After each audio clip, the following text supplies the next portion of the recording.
Cette enveloppe était censée être mes félicitations. Au lieu de cela, ce fut le moment où ma famille m'a renié en plein jour. Ma mère, Monique Carter, la fit glisser sur la nappe en lin de la terrasse sur le toit, sa bague en diamant captant le soleil ardent d'Atlanta. Ma sœur, Belle, se pencha avec son téléphone parfaitement orienté, feignant que ce soit un souvenir à préserver pour ses abonnés. Le restaurant en plein air était fait de garde-corps en verre et de palmiers en pot dominant la ville. Un petit quatuor à cordes jouait sous un des blancs, sa musique flottant au-dessus du cliquetis des couverts et des conversations feutrées.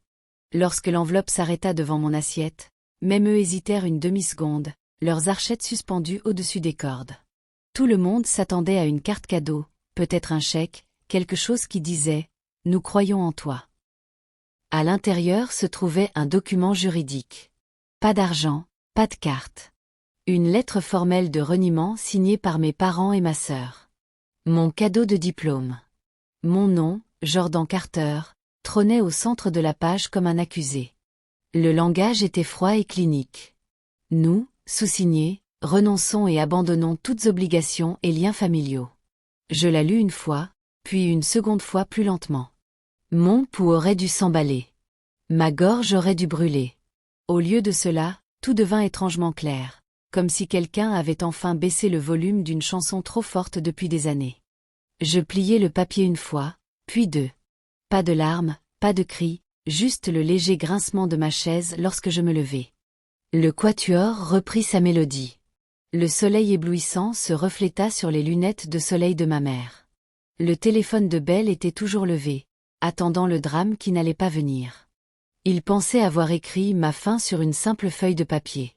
Il ne réalisait pas qu'il venait juste de me fournir la preuve écrite de quelque chose que je savais depuis longtemps. Je n'avais jamais vraiment été à eux pour commencer. Grandir dans notre maison, l'amour venait avec un tableau des scores. Mon père, Léonard, voyait les gens comme des bilans comptables. Tout consistait en ce que tu rapportais et ce que tu coûtais. Ma mère mesurait la valeur à ta façon d'apparaître à ses côtés sur les photos, à savoir si ton sourire correspondait à l'image qu'elle avait soigneusement construite. Et Belle, elle était le produit parfait des deux. Élégante, ambitieuse, facile à exhiber. Lors des déjeuners familiaux dans notre maison de Buckhead, j'étais toujours présentée en dernier. « Voici Belle », disait d'abord ma mère, la paume posée fièrement sur l'épaule de ma sœur. Elle est associée senior dans un cabinet à New York. Elle s'en sort si bien. Puis, comme une réflexion après coup, sa voix s'adoucissait un peu, comme si elle s'excusait de mon existence. Et voici Jordan. Elle est toujours à l'école. La même pose, le même sourire crispé, comme si j'étais un projet qui n'avait pas encore respecté son échéance. Les invités me jetaient un regard d'une seconde, hochaient poliment la tête, puis retournaient à leurs boissons pétillantes et à leurs conversations sur des campagnes immobilières et des affaires. J'appris à sourire à la demande, à être silencieuse et discrète, pour qu'on ne puisse pas dire que j'étais ingrate. Notre salle à manger sentait toujours la cire au citron et la tente. Le lustre au-dessus de la longue table en verre projetait une lumière fracturée sur nos assiettes, le soleil rebondissant sur les cristaux et se dispersant en petits halos brisés.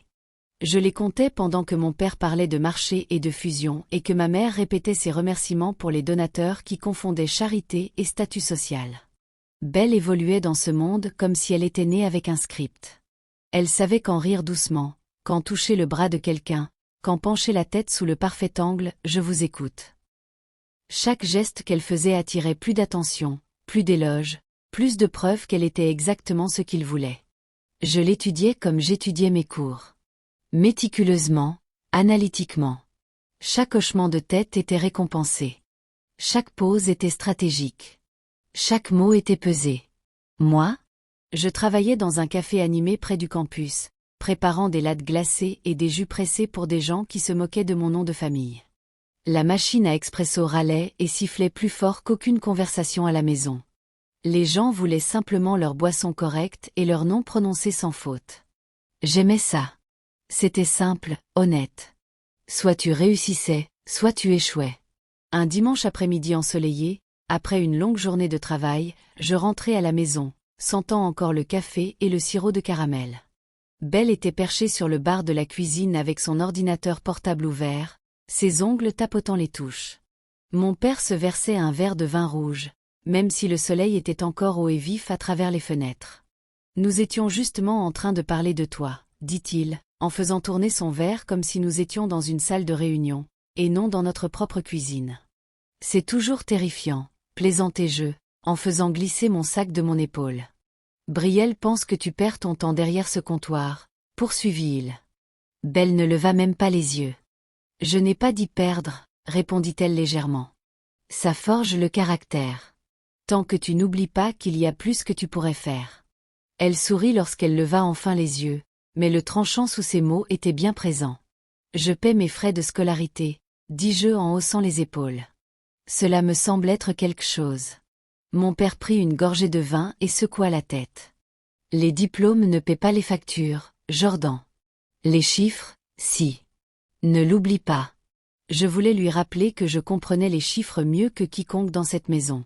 Que je pouvais modéliser des systèmes, prédire des résultats, trouver des modèles dans le chaos. Mais il s'était déjà retourné vers Belle, s'enquérant d'un dîner client qu'elle avait bientôt à Manhattan. Après cela, j'arrêtai d'essayer de m'insérer dans leur conversation. Au lieu de cela, je les observais silencieusement, attentivement, comme mon propre projet de recherche privée. Il y eut encore des moments où je pensais que les choses pourraient changer. Comme le semestre où j'obtins une importante bourse d'innovation pour mon travail sur les systèmes de données. L'université envoya un email officiel, joignit un certificat numérique, et inclut même un petit article sur moi sur leur site web. Je le transférai dans notre conversation de groupe familial. Je n'ajoutai rien. L'objet parlait de lui-même. Près de 4 heures plus tard, ma mère répondit enfin. Si fière de toi, ma chérie. Nous avons un déjeuner aujourd'hui. Pouvons-nous en parler demain? Demain ne vint jamais. Ils ne partagèrent pas le lien. Ils n'en reparlèrent plus. Ce fut l'après-midi où je compris enfin quelque chose de simple et définitif sur ma famille. L'attention était une monnaie, et j'étais la stagiaire non rémunérée de leur empire. Ce soir-là, lors d'un autre repas ensoleillé et festif qui n'avait rien à voir avec moi, j'écoutais les doux et parfaits cliquetis des verres en cristal et réalisais que la maison elle-même semblait célébrer mon invisibilité. Je riais quand ils riaient. Je répondais quand on m'adressait la parole. Je cachais toutes mes marques, mais à l'intérieur, je prenais déjà des notes. Ce fut le jour où j'arrêtai d'essayer de gagner une place à leur table et où je commençai à construire quelque chose qu'ils ne pouvaient pas encore voir.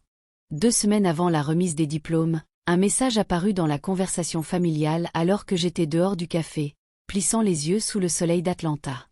Un lien de réservation pour un brunch en terrasse sur le toit d'un endroit appelé Solaris Terrace. Le même genre d'endroit que ma mère choisissait pour chaque moment important qui n'avait rien à voir avec moi. Le message était court et sec, comme une note de service. Brunch de prédiplôme pour Jordan. Tenue appropriée. Pas de cœur, pas de félicitations, juste des instructions. Je cliquai sur le lien. La note de l'hôte indiquait « Groupe Carter, Léonard, Monique, Belle ». Mon nom était absent. Ce n'était pas une faute de frappe. C'était une décision. 1 heure plus tard, Belle m'envoya un message séparé. Ne réfléchis pas trop. C'est juste une question de formatage. Ce mot résonna dans ma tête comme une vis desserrée. C'est ce que j'étais pour eux. Une ligne budgétaire. Facile à réorganiser, facile à supprimer. Cet après-midi-là, je m'assis à mon petit bureau près de la fenêtre de mon appartement en dehors du campus. La lumière du soleil se reflétant sur les bâtiments en vert du centre-ville. Les notifications inondaient mon ordinateur portable. Des emails de camarades de classe, de professeurs, de quelques petits investisseurs qui avaient vu mon travail lors d'une présentation sur le campus. Sur le papier, j'étais enfin quelqu'un. À la maison, j'étais toujours un accessoire qu'ils n'avaient pas réussi à intégrer. J'ouvris d'anciennes photos de famille sur mon téléphone. Barbecue d'été, pique-nique d'église, collecte de fonds où tout le monde portait des tenues coordonnées aux couleurs riches. Sur chaque photo, la posture de ma mère était impeccable. Le sourire de mon père était étudié. Belle brillait au centre comme si elle avait été engagée pour la campagne. Et moi, j'étais toujours sur le côté. À moitié dans l'ombre, à moitié coupée, à moitié visible. Ce n'était pas nouveau. C'était juste la première fois que je le regardais sans essayer de l'excuser. Le lendemain, un email arriva de mon université. Objet. Confirmation du programme de la cérémonie. Je le parcourus, puis m'arrêtai. Mon nom apparaissait sous une rubrique à laquelle je ne m'attendais pas. Oratrice étudiante, prix de l'innovation et de l'impact. Était jointe une note de ma mentor, le docteur Leia Freeman. Tu as mérité cela, Jordan. Pas de discours pour eux, montre simplement ton travail. Laisse les faits parler pour toi. Pas d'émoticônes, pas de fioritures, juste un respect net. Ces paroles apaisèrent quelque chose en moi. Je regardai autour de mon appartement. Tout était aligné. Mes cahiers empilés par sujet.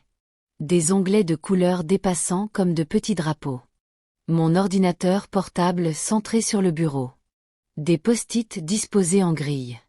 Les gens aiment qualifier mon calme de timidité. Ils ne voyaient pas ce que c'était réellement, du contrôle. Cette vie que je construisais n'était pas chaotique. Elle était ordonnée, délibérée, et pour la première fois, elle n'était pas organisée autour des humeurs de ma famille. À ce moment-là, mon projet parallèle n'était plus seulement un projet. Il avait commencé comme un petit travail de recherche, un système pour aider les entreprises de livraison locale à arrêter de perdre du temps et de l'essence en zigzagant dans toute la ville. Rien de glamour, pas de voiture volante, juste de l'efficacité et de l'équité pour les gens en camionnette qui essayaient de donner un sens à leur tournée. Nous l'avions appelé Pathwave. Je m'occupais de la logique centrale et des modèles de données. Mon ami Malik se concentrait sur l'analyse et les rapports. Amani concevait l'interface pour qu'elle ne ressemble pas à une feuille de calcul de 1998. Nous passions de lumineuses matinées sur la pelouse du campus avec nos ordinateurs portables, à débattre de variables pendant que des étudiants lançaient des frisbees à proximité. Mon téléphone vibrait avec des messages de la maison, des photos de Brielle à des panels et des déjeuners pendant que j'ajustais du code et regardais les chiffres changer sur un écran. Un jour de semaine chaud, je lançais une simulation de test pour un service de messagerie de taille moyenne du sud de la ville. Les chiffres se mirent à jour. Consommation de carburant en baisse, temps de livraison plus fluide, économie totale d'environ 15% sur les coûts d'exploitation. Je fixais ce chiffre, le cœur battant, non de panique, mais de reconnaissance. Ce n'était pas seulement de la théorie. C'était une preuve, quantifiable, indéniable, que quelque chose que j'avais construit comptait. Lorsque l'université organisa sa foire de l'innovation de printemps sur le parvis, Pathwave était prêt. Nous nous installâmes sous une tente blanche sous le soleil de l'après-midi, un écran emprunté posé sur une table pliante. Les étudiants circulaient entre les stands, grignotant des chips gratuites pendant que les juges déambulaient lentement, des tablettes à la main. Juste avant le début des évaluations, le docteur Freeman posa une main sur mon épaule. « Tu n'as pas à te vendre, dit-elle. Promène-les simplement à travers ce que tu as déjà accompli. Les données d'abord, l'ego en dernier. » Je hochai la tête, expirai, et fis exactement cela. Je leur montrai de vraies tournées, de vraies entreprises, de vrais chiffres. Pas de slogans dramatiques, juste des lignes claires et des mathématiques encore plus nettes. Les applaudissements à la fin commencèrent poliment, comme les gens applaudissent lorsqu'ils pensent que c'est attendu. Puis ils s'intensifièrent, plus forts, plus concentrés. Quelques propriétaires d'entreprises locales restèrent pour poser des questions. L'un d'eux n'était pas local. C'était un homme grand, à la peau mate, dans un costume clair sur mesure qui, d'une certaine manière, ne semblait pas déplacé sous le soleil de Géorgie. Il écouta sans m'interrompre, les yeux plissés, non par scepticisme, mais par concentration. « Je suis Derek Vaughan, » dit-il lorsque la foule s'éclaircit. « Je dirige une entreprise de logistique appelée Skyline Carrier. » Je reconnus le nom. Il gérait le fret pour la moitié du Sud-Est, y compris certains des fournisseurs qui livraient notre café. « Vous avez quelque chose ici, » dit-il en tapotant doucement la tablette. « Pas seulement pour les grands acteurs, mais aussi pour les petites entreprises qui se font évincer. Vous avez construit cela vous-même. » « Avec mon équipe, » répondis-je. « Nous l'avons testé avec de vrais partenaires. Ce n'est pas parfait, mais ça fonctionne. » Il sourit. Pas un sourire de réseautage. Un vrai. « Bien. Je ne suis pas intéressé par la perfection, » répliqua-t-il. « Je suis intéressé par l'honnêteté et l'évolutivité. » Nous nous rencontrâmes 2 fois de plus en plein jour, à une table tranquille d'un coin, à l'extérieur d'un café du centre-ville. Pas de réunion secrète, pas de marchandage chuchoté, juste du soleil, des ordinateurs portables et des bloc-notes Lego. La troisième fois, il fit glisser un dossier sur la table. Simple, gris, lourd, une offre formelle.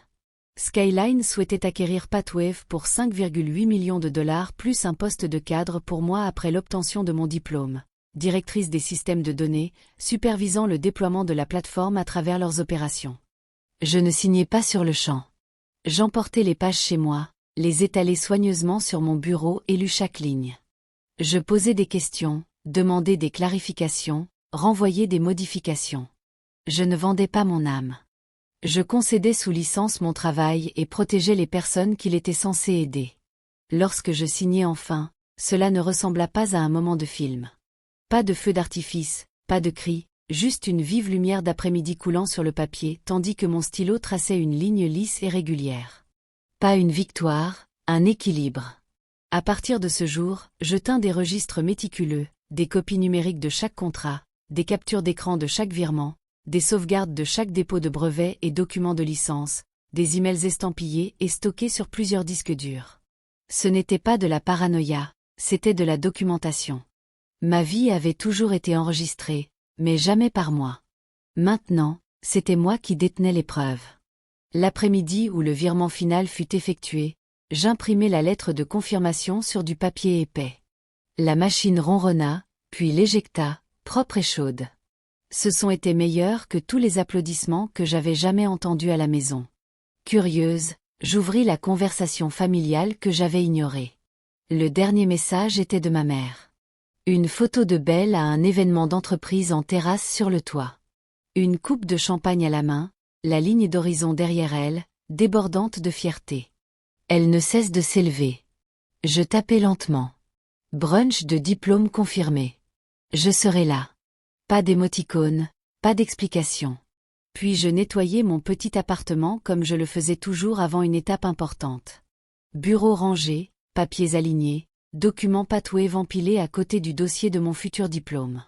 Au sommet de tout, je plaçai une vieille carte d'anniversaire toute froissée que ma mère m'avait offerte lorsque j'avais 10 ans. Sur le devant, une fille de bande dessinée regardait les étoiles. À l'intérieur, de son écriture, à ma petite rêveuse, ne rapetisse jamais. Je fixai cette phrase longtemps. Puis je plaçai les nouveaux documents en dessous, l'offre de Skyline, la confirmation des fonds, l'intitulé du poste, l'encre était fraîche, le papier lourd. Pour une fois, ma vie ne semblait pas seulement organisée. Elle l'était. Et quand je pensais à ce futur brunch en terrasse avec leur sourire, leur caméra et leur mise en scène, quelque chose se cristallisa. Il pourrait apporter une lettre destinée à m'effacer, mais j'entrerais avec quelque chose de plus fort, un avenir dont il n'était en rien responsable. Le matin du brunch, je me réveillai avant que le soleil n'ait fini de s'élever au-dessus de la ligne d'horizon d'Atlanta. La lumière s'infiltrait à travers les stores en bandes étroites, atterrissant juste sur la pile de papier au bord de mon bureau. Mon dossier de diplôme, mon accord Pathwave avec Skyline Carrier, et l'impression de confirmation de virement. Une pince à trombone argenté maintenait le tout comme une colonne vertébrale. Je m'assis lentement et tendis la main vers la page du dessus, effleurant simplement le bord du doigt. Ce n'était pas un rêve. Les numéros de compte étaient réels. Mon titre était réel. Mon avenir était réel. Et il n'avait pas le nom Carter estampillé dessus, nulle part. Je ne m'habillais pas pour la caméra de ma mère. Je m'habillais comme un dossier. Veste blazer beige simple, chemise blanche impeccable, pantalon foncé, cheveux tirés en un chignon bas soigné, les contours brossés, pas de paillettes, pas de couleur douce, rien qui disait « Remarquez-moi, s'il vous plaît ». Juste des lignes nettes, des tons neutres. Le genre de look dont les gens se souviennent quand ils sont forcés de lire ton nom 2 fois. Avant de partir, j'alignai ma tasse de café juste à côté de mon ordinateur portable. Une vieille habitude. L'ordre était ma façon d'apaiser mes nerfs. Un dernier regard au document. Puis je glissai le dossier Skyline dans mon sac. Pas pour frimer, pour être préparé. Je verrouillai la porte derrière moi et sortis dans le couloir. Dehors, la journée était déjà claire. La chaleur d'Atlanta n'attend pas midi. Le trottoir miroitait et l'air portait ce mélange d'échappements de voitures, d'herbes coupées et de camions-restaurants lointains venant d'un événement qui commençait en centre-ville. Dans la voiture de transport jusqu'à Solaris Terrace, je regardais mon reflet dans la vitre. J'avais l'air stable, pas excitée, pas craintive, juste apaisée, comme quelqu'un qui avait enfin lu la dernière page d'un livre et en avait compris toute l'histoire. Lorsque nous nous arrêtâmes devant le grand bâtiment de verre, je pouvais déjà voir les parasols et la verdure du toit depuis la rue. Solaris se trouvait au dernier étage, en plein air avec des dés blancs et des plantes vertes bordant la balustrade. La lumière du soleil rebondissait sur les verres à vin et les couverts en métal. Je payai, sortis et pris une inspiration. Ce n'est plus leur scène maintenant, me rappelai-je. C'est juste un lieu. L'hôtesse m'accueillit avec un sourire poli près des ascenseurs extérieurs. Bonjour. Bienvenue à Solaris Terrace, dit-elle. Avez-vous une réservation? Groupe Carter? Répondis-je. Ses doigts glissèrent sur la tablette. Je vis ses yeux bouger de gauche à droite en lisant. Voyons. Table Carter pour 4. Léonard, Monique, Belle. Elle marqua une pause, puis leva les yeux, un petit pli se formant entre ses sourcils. Et vous êtes? Demanda-t-elle. Jordan, dis-je simplement. Ils m'attendent. Là, ce fut encore. Cette petite hésitation dans l'air quand les gens réalisent qu'il y a un trou dans l'histoire qu'on leur a donnée. Elle acquiesça rapidement, s'écarta avec un sourire professionnel et désigna les escaliers ouverts menant au toit. Plus je montais, plus le bruit de la ville résonnait en dessous. Circulation, klaxons, rires, le chaos habituel de la journée. Ici, tout était organisé. Musique douce, conversation basse, serveurs se déplaçant comme chorégraphiés entre les tables blanches. Ma famille était assise dans le coin le plus éloigné sous un large parasol crème qui projetait une ombre douce sur leur table tout en laissant la ligne d'horizon parfaitement visible derrière eux. Bien sûr, la présentation d'abord. Ma mère me vit et leva la main dans un petit geste comme s'il s'agissait d'une simple réunion dominicale. Mon père vérifia sa montre, puis son téléphone. Belle pencha la tête, ajustant l'angle de sa caméra pour capturer mon approche. Jordan, chanta ma mère, entraînant sur mon nom comme s'il s'agissait d'une chanson. Tu es là, bébé. Je l'embrassai sur la joue par habitude, saluai mon père d'un hochement de tête et m'assis sur la seule chaise vide. Je sentais le téléphone de Belle me lancer des coups d'œil furtifs depuis le côté. Nous avons déjà commandé les entrées, dit ma mère. Nous ne voulions pas que la lumière devienne mauvaise pour les photos. Bien sûr que non. Un serveur apparut, plaçant une petite enveloppe blanche sur la table, juste devant mon assiette. Pas de nœud, pas de carte, pas d'écriture, juste du blanc anonyme avec un nom imprimé soigneusement au recto. À Jordan. Mon père se racla la gorge. Le quatuor changea de morceau sous l'abri. Quelque chose de doux et qui sonnait cher. Il est temps que nous avancions tous, commença-t-il, utilisant le même ton que lorsqu'il discutait de contrat. C'est de notre part à tous, pour ton nouveau chapitre. Le sourire de ma mère s'élargit. Nous avons pensé qu'il était préférable de faire cela maintenant, ajouta-t-elle. Coupure nette, nouveau départ. La caméra de Belle était parfaitement orientée, cadrant l'enveloppe, la table, mon visage. Mes doigts se posèrent légèrement sur le papier. Les bords étaient nets, comme s'ils venaient d'être scellés. Toute la terrasse sembla faire une pause pendant un battement de cœur. Quoi que ce soit, ils voulaient une réaction. Je n'allais pas leur en donner une. J'ouvris l'enveloppe calmement et sortis le document. Papier épais, mise en page juridique, pas de décoration. Je lus la première ligne. Nous, sous-signés, renonçons et abandonnons toutes obligations et liens familiaux avec Jordan Carter. Les mots continuaient. Phrase formelle, définition froide de ce que je savais déjà au fond de moi. Au bas se trouvait leur signature. Celle de mon père, forte et droite. Celle de ma mère, bouclée et théâtrale. Celle de Belle, nette et rapide.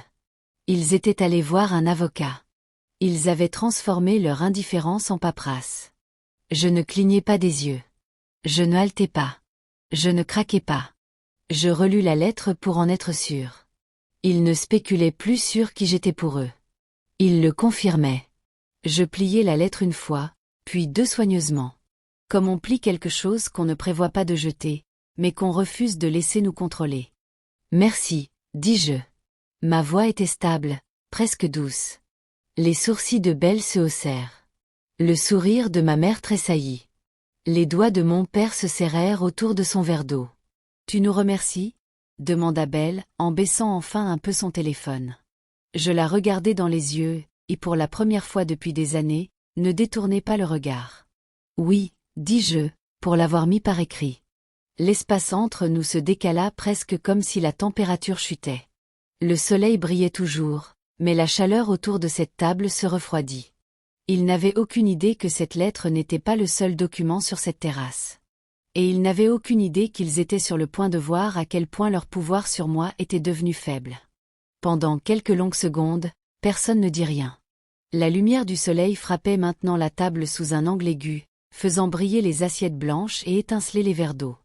Le quatuor continua de jouer sous le dais, un arrangement de jazz doux qui ne correspondait pas à la tension dans la mâchoire de mon père. Ma mère fut la première à se ressaisir. « Jordan » commença-t-elle, sa voix adoptant ce ton doux et réprobateur familier. « Tu n'as pas à prétendre que ça ne fait pas mal. Nous essayons de te donner de la clarté. Nous faisons ce qui est le mieux pour tout le monde. » « Pour tout le monde » répéta mon père comme une plaidoirie finale. Le téléphone de Belle planait près du bord de la table, toujours à moitié pointé vers moi. Je pouvais voir le point d'enregistrement rouge se refléter dans ses lunettes de soleil. « Le mieux pour qui ?» demandai-je doucement. Personne ne répondit.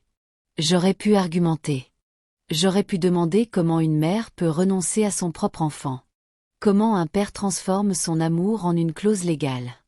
Comment une sœur écrit son nom sous une ligne qui te supprime. Mais les arguments sont pour les gens qui essaient de changer une opinion. Je n'étais pas là pour changer quoi que ce soit. J'étais là pour le confirmer. Alors au lieu de débattre, je plongeai la main dans mon sac et sortis mon propre dossier. Gris lisse, de la même couleur que le costume que Derek portait lorsqu'il avait présenté l'offre pour la première fois. Je le posai sur la table et l'ouvris vers eux, prudent et lent. En haut se trouvait l'entête de Skyline Carrier, bleu marine en gras en haut de la page. En dessous, une impression noire nette, accord d'acquisition. Système Patwave. Nomination. Jordan Carter, directrice des systèmes de données. Mon nom était là, centré, solide. Pas dans une clause de reniement, mais dans une ligne de direction. Pour la première fois depuis mon arrivée, le sourire de ma mère disparut complètement. « Qu'est-ce que c'est » murmura-t-elle. « Un contrat, dis-je simplement. D'une entreprise qui valorise ce que je construis plus que les liens familiaux. » Belle se pencha en avant, lisant plus vite maintenant.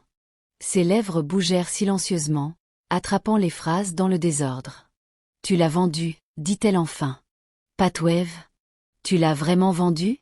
Je l'ai construit, corrigeai-je. Puis je l'ai concédé sous licence et vendu selon mes conditions. » Les yeux de mon père se plissèrent. « Pour combien ? » Le voilà. Le seul chiffre qui ait jamais compté pour lui. « Suffisamment pour que mon avenir ne soit plus de vos affaires, » répondis-je. Je n'élevai pas la voix. Je ne me vantais pas. Je laissai simplement la phrase reposer là, au soleil. Il saisit quand même les documents, tournant la page vers celle avec les chiffres. Ses pupilles se contractèrent à leur vue. La main de ma mère vola vers sa poitrine. La bouche de Belle s'entr'ouvrit légèrement. « Tu as négocié ça ?» balbutia ma mère. « Dans notre dos ?» Je faillis rire. « Dans votre dos ?» répétai-je. « Vous voulez dire pendant que vous étiez occupé à me formater hors des réservations de brunch et des postes de diplôme ?» Elle tressaillit un peu à cela. Mais je le vis. « Nous sommes ta famille », lança mon père sèchement. « Tu aurais dû nous en parler. Nous aurions pu te conseiller. Te protéger de gestes irréfléchis. Comme renoncer à son enfant en plein jour ? Demandai-je.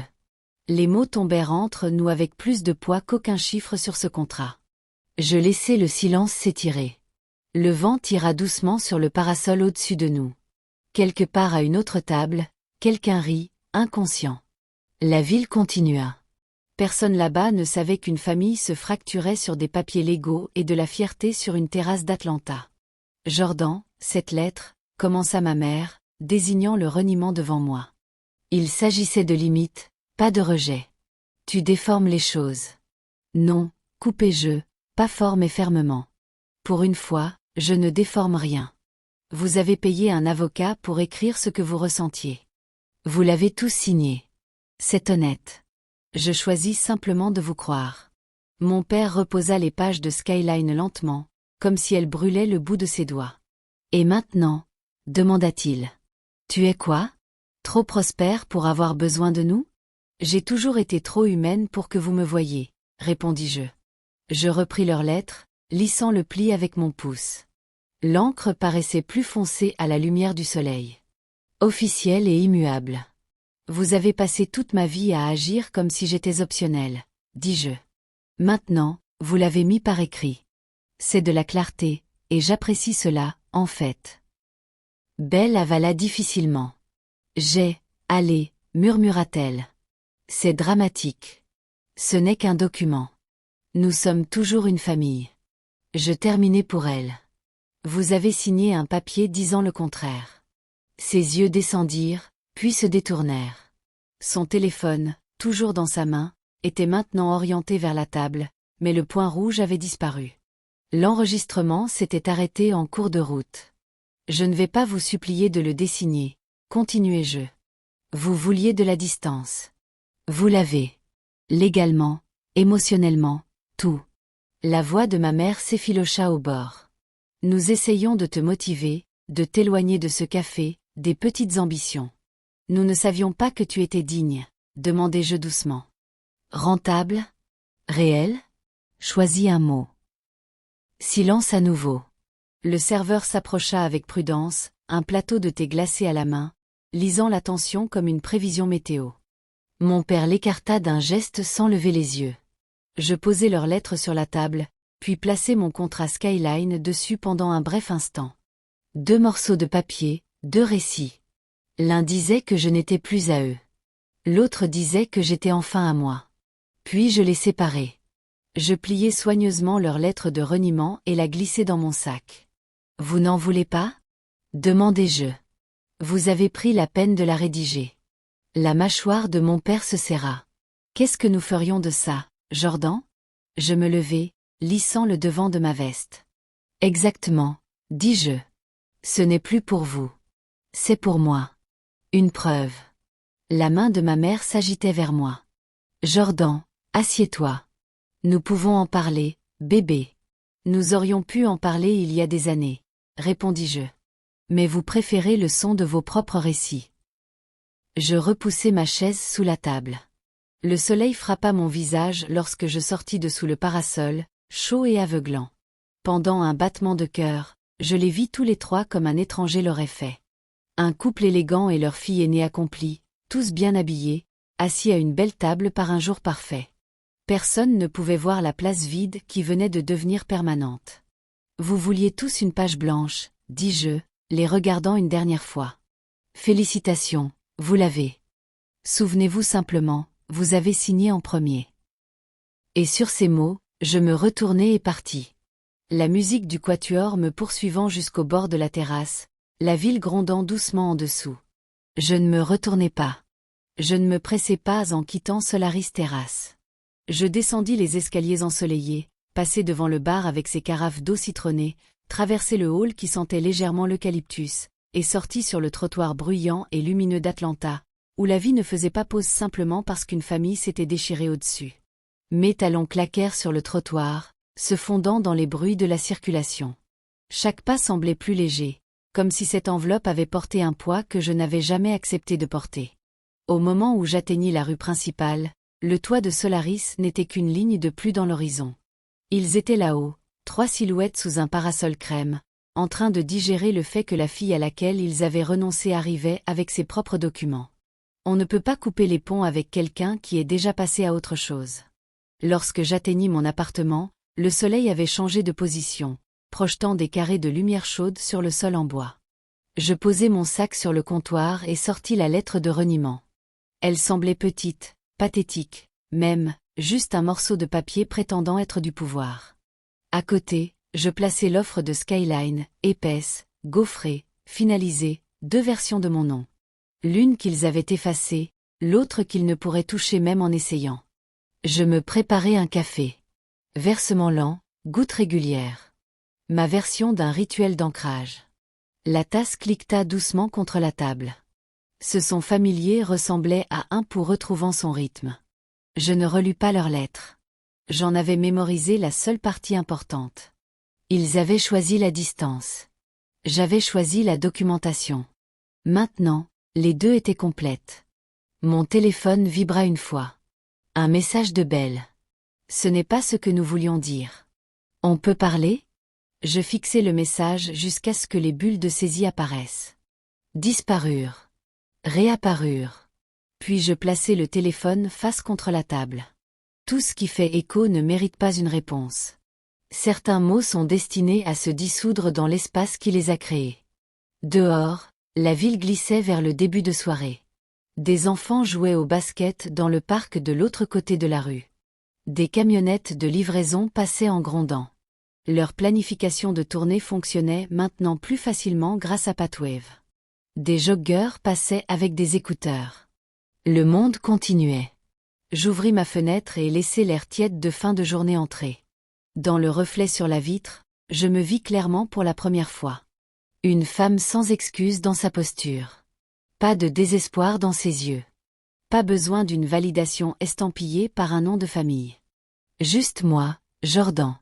Je pris leur lettre une dernière fois, la pliai soigneusement et la glissai derrière le cadre contenant mon diplôme. Pas caché, pas exposé.